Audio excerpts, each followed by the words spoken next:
সুপ্রিয় দর্শক, আমি মোহাম্মদ জামাল শেখ, আপনারা দেখছেন TNW। দর্শক, আপনাদের সামনে আজকে লাইভ আসলাম, তার একটাই কারণ। আপনারা দেখেছেন গতকালকার যে দৃশ্য, অর্থাৎ যে ক্রিকেটের যে দৃশ্য, সত্যি মর্মাহত। মর্মাহতে বলছি কেন দর্শক, আপনারা জানেন কিছুদিন আগে যে পেহেলগাঁও, সেই পেহেলগাঁওয়ে কতজন নিরীহ মানুষকে এই পাকিস্তানি জঙ্গিরা ভারতে ঢুকে গুলি করে মেরেছিল। সেই ঘটনা এখনো কিন্তু সবার বুকে তাজা হয়ে রয়েছে। আর গতকালকে পাকিস্তানের প্লেয়ার, অর্থাৎ খেলোয়াড় যারা রয়েছে, 50 করার পরে কি করছে, বন্দুক তাক করে, অর্থাৎ ব্যাটকে বন্দুক করে ফায়ার করছে। দর্শক, কি বলতে চাইছে তারা? এটা কি আমাদের জন্য লজ্জা নয়? ভারতবর্ষের জন্য লজ্জা নয়? এটা প্রধানমন্ত্রী পারতো না এটা ক্যান্সেল করতে, খেলাটাকে? যে মাগুলো, যে বাবাগুলো, যে ভাইগুলো যার ছেলে কেড়ে নিয়েছে, যার পিতা কেড়ে নিয়েছে, তাদের যার স্বামী কেড়ে নিয়েছে, তাদের অন্তরটা কি বলবে দর্শক?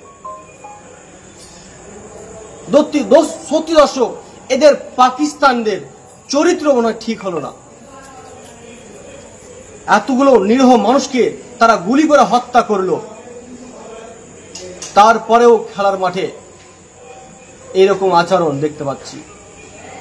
সত্যি নিজেকে ভারতবর্ষী বলে গর্ব করব কি দুঃখ লাগছে। এই ধরনের ক্রিকেট যে গোটা ভারতবাসীকে কষ্ট দেবে, একটা মাঠে সে বন্দুক টেনে ইঙ্গিত ইশারা করছে,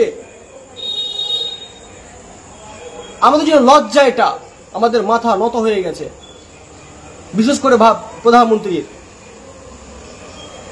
দর্শক, আমি আমার প্রোফাইলে গিয়ে গাল দিয়েছিলাম, অর্থাৎ ফেসবুক গাইডলাইন্সে মেনে আমি গাল দিয়েছিলাম। থামতে পারিনি, সহ্য করতে পারিনি দর্শক, তার জন্য গাল দিয়েছিলাম। একাধিক জন কমেন্ট করছে কি তুমি ভাষাটা ঠিক করতে পারোনি, তুমি খবর নাও। দর্শক, যখন আপনার পরিবারকে, আপনার দেশবাসীকে কেউ হত্যা করবে, তখন ওকে আমরা চুমু খাবো, এমনটা তিনারা বলতে চাইছেন। দর্শক, ভিডিওটা বড় করছি না, ভিডিওটা বেশি বেশি করে শেয়ার করুন। ধন্যবাদ।